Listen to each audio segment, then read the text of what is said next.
Warning: this podcast may contain graphic violence, sexual themes, and bad language. If our language offends you, we apologize, but we do not give a fuck. Be mindful of your kids listening.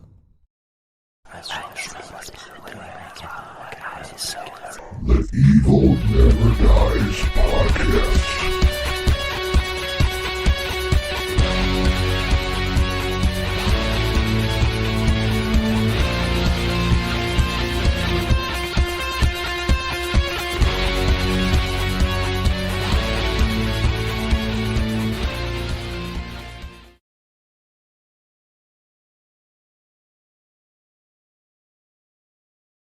Welcome to the Evil Never Dies podcast. This is our midweek episode, and I'm your host this week, Carl Todd. And tonight we're going to talk about the band Black Sabbath. Now, a few weeks ago, Brett and I had covered Live Evil, which was the last recording with Ronnie James Dio until he returned to the band a few years later. After that, Black Sabbath sort of had the wheels fall off. They brought in Ian Gillan from Deep Purple. That didn't work out. They brought in a man named Ray Gillan, who is no relation to Ian Gillan, who actually replaced Glenn Hughes, who had joined the band supposedly doing a Tony Iommi solo album, which turned out to be a Black Sabbath album. And Glenn Hughes, he got kicked off the tour after 4 dates, and Ray Gillan replaced him. And then he got fired from the band or quit, depending on who you talk to. So the next singer to bat was a man named Tony Martin. This time it worked. Everything is good. Tony Martin was an excellent singer. I mean, he's got the skill of Dio, or he's not as good as Dio, but he can make it sound just as good. Tony Martin is the most underrated heavy metal singer there was.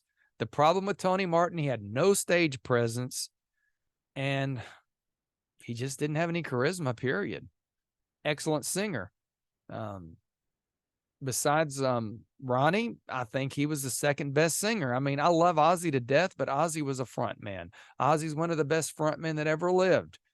As a singer, Ozzy's not the greatest, but Ozzy's definitely better than Ian Gillan and Glenn Hughes trying to sing Black Sabbath songs. That was a disaster. So we're going to fast forward through all that, and we're going to go to Headless Cross, which would be the second album with Tony Martin and the 14th studio album by Black Sabbath. It was released in April of 1989. And it will be the first album to feature drummer Cozy Powell. And we're going to talk about Cozy Powell here in a moment. It was recorded August through November 1988 at the Sound Mill in West Yorkshire, England. Its genre is heavy metal. It's 40 minutes long, and it was on the label IRS Records. This would be the first album that Black Sabbath ever released that wasn't on Vertigo/Warner Brothers. They actually lost their record deal with them, I guess, after all the wishy-washiness with Ian Gillan, Ray Gillan, and of course the great Glenn Hughes. They were like, say, we're done with Sabbath. Let's just move on. So Iommi was trying to bring back Geezer Butler for this album, the original bass player. But Geezer Butler bamboozled Iommi and actually went and joined Ozzy on the No Rest for the Wicked tour. So talk about a strange fate. We have two original members of Black Sabbath and the Ozzy Osbourne band, and they were putting on some excellent shows. I saw the No Rest for the Wicked tour, and it was great. So what is Iommi to do? Well, he hires the drummer Cozy Powell, who played with Jeff Beck, Whitesnake, but more known for his work with Rainbow and Rainbow Rising. Cozy Powell was the legitimate drummer. He was absolutely one of the best drummers. Unfortunately, he passed away a few years after this album, but his legacy lives on. So we had no Geezer Butler, so they hire a studio bass player named Lawrence Cottle to play bass. And the guy did a good job, actually. I mean, he is no Geezer Butler, but who is? Geezer's Geezer. Jeff Nichols had been around since the late days of Ozzy on tour, playing keyboards behind the stage, and he actually becomes a full-fledged member of Black Sabbath at this point. So our personnel for this album is Tony Martin on vocals, Tony Iommi on guitar and the producer, co-producer, Jeff Nichols on keyboards, and Cozy Powell on drums and co-producer. Lawrence Cottle was studio bass player, and guess what? Brian May plays a guitar solo on the song When Death Calls. How cool is that? Brian May of Queen, good friend of Tony Iommi.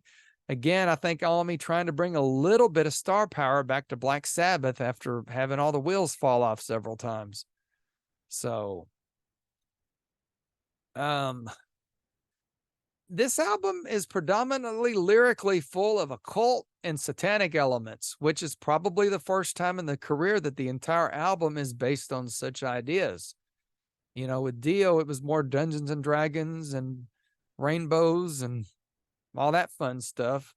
Ozzy era, Geezer wrote all the lyrics during the Ozzy era, and there was some occult stuff, but a lot of it was stoner music straight up.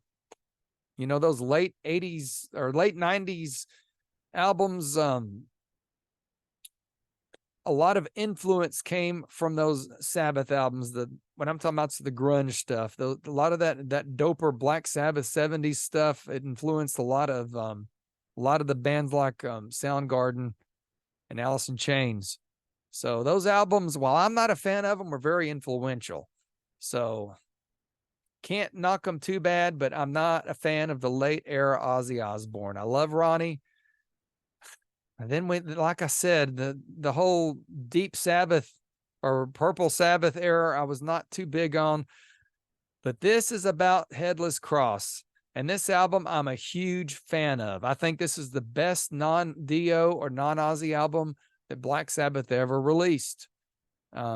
It's definitely in my top 5, without any question, without any doubt. A lot of the critics and fans also think this is a good album. It's very it gets a lot of critical recommendations, or I guess ratings is the word I'm looking for. So it's been 8 weeks in the Billboard charts in the United States, peaking only at 115. So sales were low, and it didn't sell well. Now, Tony blames IRS Records since this is the first time. He says that him and Cozy Powell was at a record store signing and nobody could buy the damn record. It wasn't in the shop.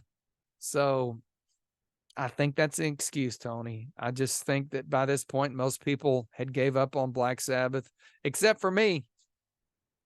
I saw the song Headless Cross on Headbangers Ball, the video, and I was like, this is cool as crap. So I bought the album. And here is the CD right here. This is like the holy grail of CDs, Headless Cross. It's been out of print for many, many years because IRS Records went bankrupt and the CD went out of print. Unfortunately, it is also not on Apple Music and it's not on Spotify, but you can find it on YouTube, and I recommend that you do. This is classic stuff for Black Sabbath, without a Dio or without an Ozzy. And we're going to go over the track listing. The first song was an instrumental called The Gates of Hell, which was written by Jeff Nichols. It's just more mood, ambient music, which leads into track 2, Headless Cross. One of the darkest songs I think Black Sabbath ever put out. All Satan stuff here. Video is badass. Of course, they didn't have a bass player, so I forgot. I think I don't know who played bass in the video. They barely show him. Love Headless Cross, the song. One of the best Sabbath songs, right up there with anything Ronnie had ever wrote with them. Track 3 is Devil and Daughter. There's a story behind that. This song was originally called Devil's Daughter, but the No Rest for the Wicked album from Ozzy had a song called Devil's Daughter, and apparently maybe Iommi and Cozy Powell were worried that Sharon might sue him, so they changed the name of the song to Devil and Daughter. I don't know. Good song. It's got some good keyboard riffs along with Iommi's guitar. I like this song. 2 thumbs up. I don't want to drop this holy grail of a CD and break it. Track 4 was When Death Calls, which featured Brian May on the guitar. Sort of a slower song, very moody, dark. I like it. Very Sabbathy. Track 5 is Kill in the Spirit World. Now, this song has a lot of 80s commercial vibe to it, but it pays off in the end. It gets pretty dark and heavy. I personally think it's a good song. I like Kill in the Spirit World. Track 6 is called Call of the Wild. Now, this song was actually sort of the weakest song on the album. You know, you're not going to have a perfect album every time. This song is probably the weakest. Track 7 was called Black Moon, which is a new version of Black Moon. It was originally written by Dan Spitz, Eric Singer, and Jeff Nichols when they were in the band. So I guess after Ray Gillen quit, they had nobody to sing it, so they just kept it around and they rewrote the lyrics with Tony Martin, and Black Moon is a good song. I'm glad that they didn't trash the song. I'm glad that it actually made it on the album. The last song, track 8, this is kind of a short album, is Nightwing. And it's not Nightwing from Batman. It's Nightwing about the devil flying around the earth killing people. It's a long song. It's 6 minutes and 32 seconds. And it starts out slow and builds up to that Sabbath grind. It's just a good album. I like the album. There was an extra song called Cloak and Dagger, which came out as a B-side, and probably I think it was a picture disc. It's a bad song. It sounds too 80s, and I'm glad it got kicked off the album.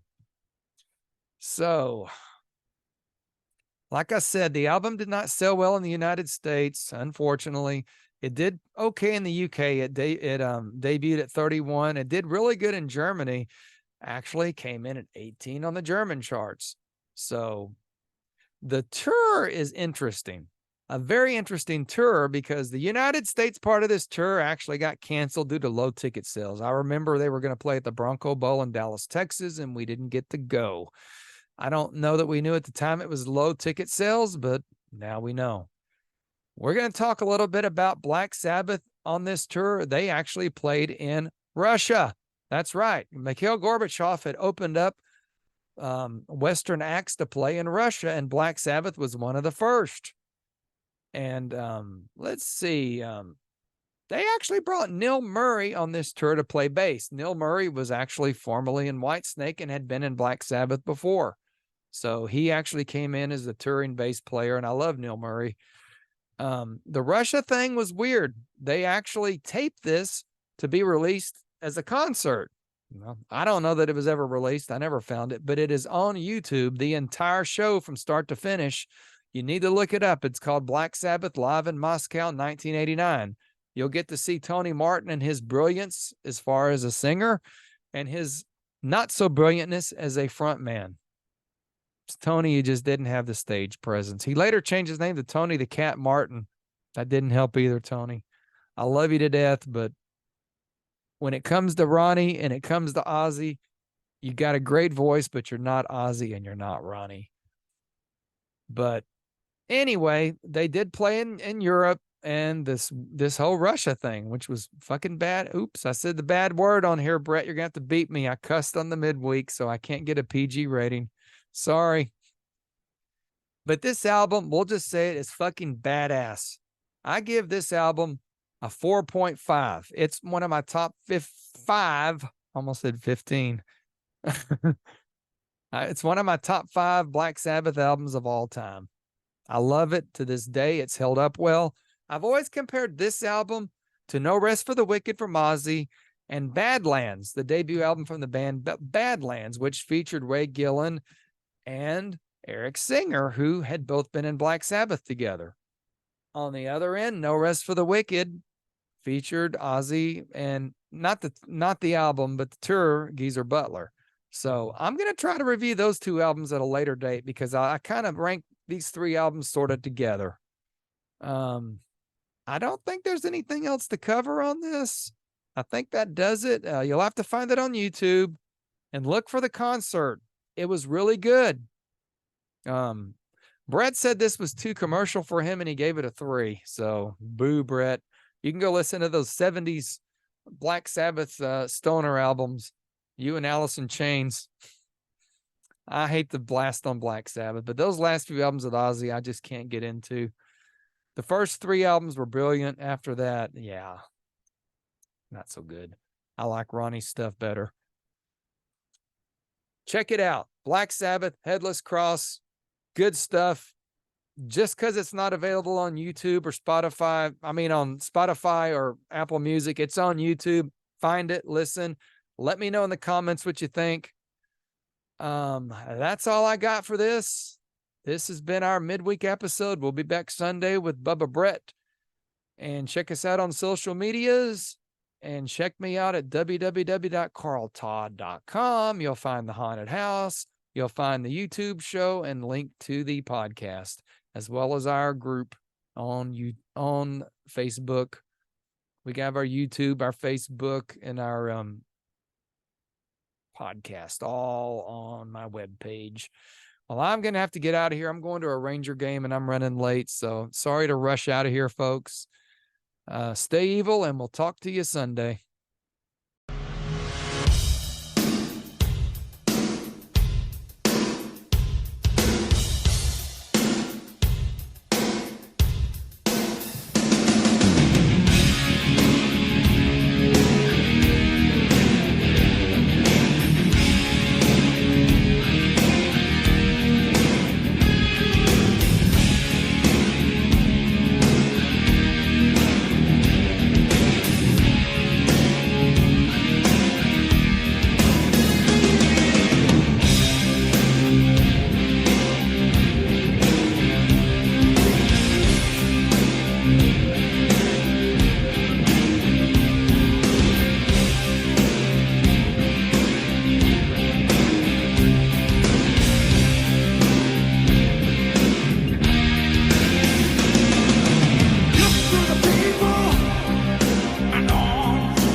rejoice.